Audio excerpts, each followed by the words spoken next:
I am sorry Ayyappa, நான் உள்ள வந்தா என்னப்பா, நான் தாடிக்காரம் பேத்தி, இப்ப காலம் மாறி போச்சு.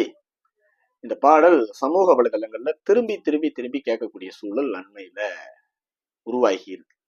இது புதிய பாடலா அல்லது பழைய பாடலான்னு தெரியல. இசைவாணி அப்படிங்கிற ஒரு மேடை பாடகி ஒரு புரட்சிகர பாடலாக, அதாவது பெண்கள் ஏன் ஐயப்பன் கோயிலுக்குள்ள போகக்கூடாதா, நாங்கெல்லாம் தாடிக்காரம் பேத்தி அப்படின்னு ஒரு பாடல் பாடியிருக்கிறாங்க.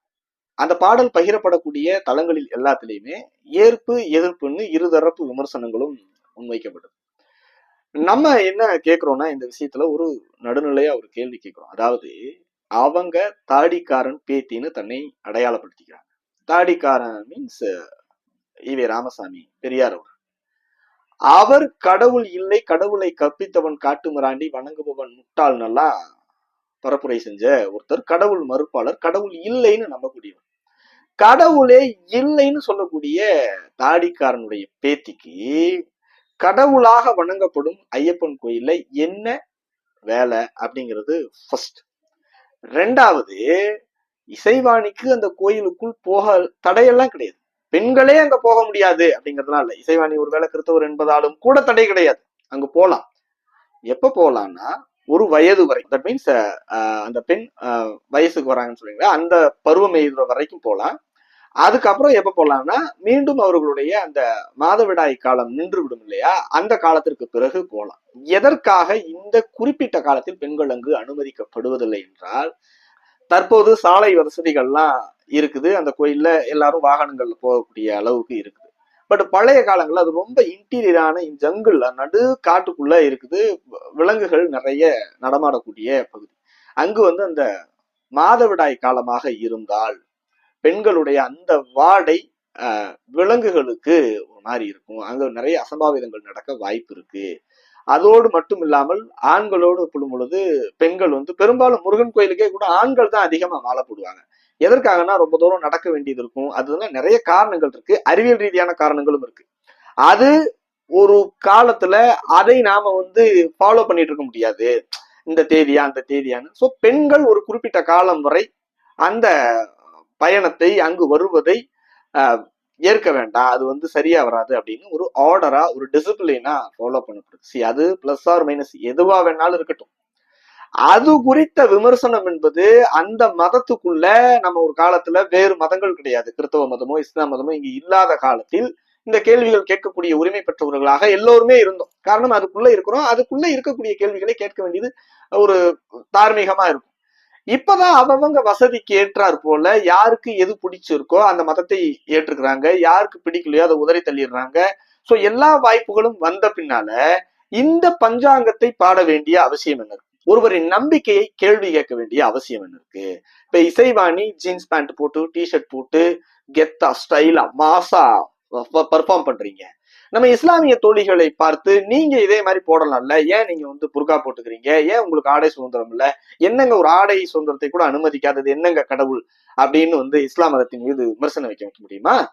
இல்ல இதே பாடல் இப்படி மாற்றி ஐயம் சாரி அல்லா அப்பா, நான் உள்ள வந்தா என்னப்பா அப்படின்னு பாட முடியுமா? ஏன் யாரோ ஒருவருடைய அரசியலுக்காக, அவர்களுடைய அரசியல் அரிப்புக்காக தான் இரையாகுவது மட்டுமல்லாமல் தான் ஒரு சமூக அடையாளத்தோடு வேற இருக்கீங்க.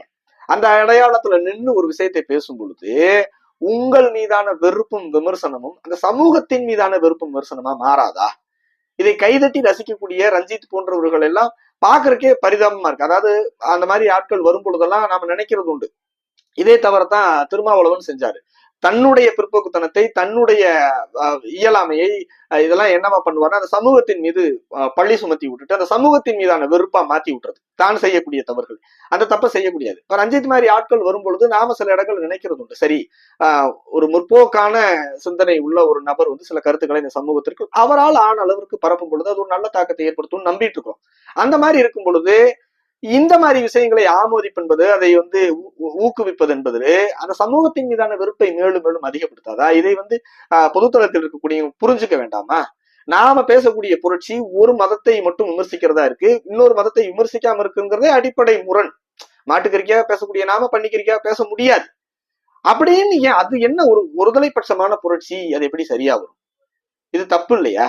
இதை யாராவது ஒருத்தர் ஏங்க ஒரு சாமியினுடைய பாடலை, ஒரு மதத்தினுடைய நம்பிக்கையாக இருக்கக்கூடிய ஒரு கடவுளை இப்படி விமர்சிக்கிறீங்களே, இது தப்பான்னு இந்த தேனியில ஒரு ஒரு இன்ஸ்டாகிராம்ல போடுற ஒரு நபர், வணக்கம்டா மாப்பிள்ளை அப்படின்னு போடுறவர், அவரை போய் மிரட்டுறது, இது என்ன மாதிரியான நடவடிக்கை? இது அது எப்படி அது சரியா வரும்? அது ஒரு கோயிலினுடைய நம்பிக்கை, அது என்னவா இருக்கட்டும், அதை பத்தி உங்களுக்கு என்ன கவலை?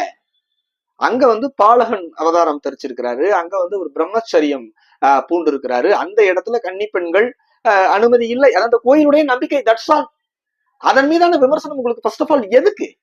இதுல என்ன உங்க பகுத்தறிவு? அந்த கோயிலுக்கு 1000 நம்பிக்கை இருக்கும், அந்த கோயிலை சார்ந்தவர்கள் அது குறித்து பேசுனா பண்ணா அதுல ஒரு அர்த்தம் இருக்கு. அதே ஐயப்பன் கோயிலுடைய பின்புலத்தோடு அந்த ஐயப்பனுக்கு மாலை போடக்கூடிய காரியங்கள் எல்லாம் பல மாவட்டங்களில் என்னென்ன மாதிரியான சமத்துவத்தை ஏற்படுத்துது தெரியுமா? மாலை போட்டுட்டு கன்னிசாமியில இருந்து குருசாமி வரை இந்த சாதியை சேர்ந்தவர், இந்த குலத்தை சேர்ந்தவருங்கிற பாகுபாடு இல்லாம இவர் காலில் அவர் விழுவதும் அவர் காலில் இவர் விழுவதும், இது மிகப்பெரிய ஒரு சமத்துவத்தை ஏற்படுத்தக்கூடிய டூலாக கூட பல இடங்களில் பெரிய மாற்றங்களை ஏற்படுத்தி இருக்கு, இன்னைக்கும் ஏற்படுத்திக்கிட்டு இருக்கு. ஒரே வண்டியில போறாங்க, ஒரே இடத்துல சாப்பிடுறாங்க, இவங்க கொண்டு வர உணவு அவங்க சாப்பிடுறது, அவங்க கொண்டு வர உணவு இவங்க சாப்பிடுறது, அந்த இடத்துல ஐயப்பன் அப்படின்றது மட்டும்தான் இருக்கும். மெல்ல மெல்ல எல்லா காரியங்களும் 100 விழுக்காடு சமூக தளத்தில் நல்ல விளைவாகவே ஏற்படுத்த முடியுமானா அது முடியாது. ஆனால் ஒவ்வொரு நடவடிக்கைகளும் ஒவ்வொரு பழக்க வழக்கங்களும் நல்ல விளைவுகளை ஏற்படுத்தினா அதை ஊக்குவிப்பதற்கான காரண காரியங்களைத்தான் நம்ம தேடணுமே தவிர, அதை விட்டு எப்ப பார்த்தாலும் ஒரு மதத்தை நோண்டிட்டே இருக்கிறது, அதை புரட்சி நம்புறது, யாரோ ஒருத்தனுடைய அரசியல் லாபத்திற்காக ஒரு சமூகத்தினுடைய அடையாளத்தை பலிகடாயாக்குவது, இப்பதான் அந்த சமூகம் உண்மையாகவே நிறைய விஷயங்களை நம்ம பார்த்துட்டு இருக்கிறோம். உண்மையாகவே அந்த அந்த பாசி பிடிச்சு போன, அந்த ஒட்டடை பிடிச்சு போன பல கருத்தியல்களை தூக்கி எரிஞ்சிட்டு பொது வழிகளுக்குள்ள ஒரு அன்னோன்யமான சூழலை ஏற்படுத்துறதுக்கு டிராவல் ஆகுறாங்க.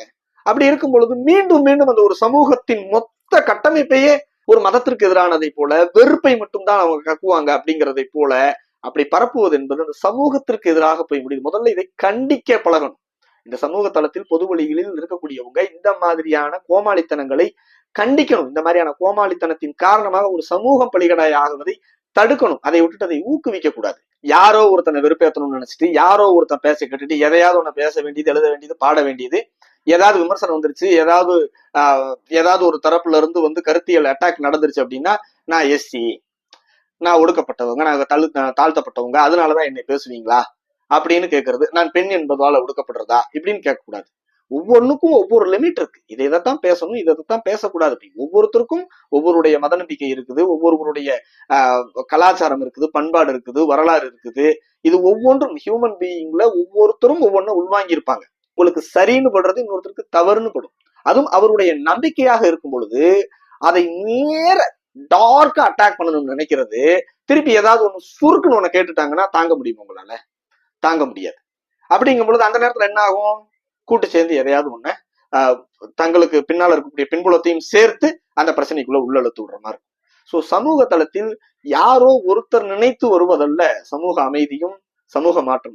இந்து மதம் அவ்வளவு பிற்போக்குத்தனமான மதம் அல்ல. பெண்கள் படிக்கக்கூடாது, பெண்கள் வேலைக்கு போகக்கூடாது, பெண்கள் அதை பண்ணக்கூடாது, இதை பண்ணக்கூடாது அப்படிலாம் கிடையாது. எல்லா விதமான மாற்றத்தையும் ஏற்றுக்கொள்ளக்கூடிய பக்குவம் கொண்ட மதம், ஏற்றுக்கொண்டிருக்கிற மதம், பல மாற்றங்களை சந்தித்து வருகிற மதம், தன்னைத்தானே தகவமைத்துக் கொள்கிற, சீர்திருத்திக் கொள்கிற வாய்ப்பு இருக்கக்கூடிய ஒரே மதம் இந்து மதம் தான். அதனால இந்த கடவுளின் மீதான விமர்சனத்தை இந்த கடவுளை கும்பிடக்கூடியவர்கள் வைத்து அதை சரி செய்து கொள்வார்கள். இதுக்கும் அதுக்கும் சம்பந்தம் இல்லாதவங்க கொண்டு இதை புரட்சின்னு சொல்லி எவனோ ஒருத்தனுடைய அரசியல் அறிப்புக்கு இங்க கொண்டு பண்றதுங்கிறது ஆபத்து, அது தவறு. அதை நிறுத்திக்கணும். ஒரு தரப்பை மட்டுமே காயப்படுத்தலாம், ஒரு தரப்பினுடைய நம்பிக்கையை மட்டுமே நாம கொச்சைப்படுத்தலாம், விமர்சிக்கலாம் அப்படின்னு தொடர்ந்து இது ஒரு தொடர் நிகழ்வாக இருக்கிறதுங்கிறது அது நிச்சயமாக நல்ல விளைவுகளை ஏற்படுத்தாது.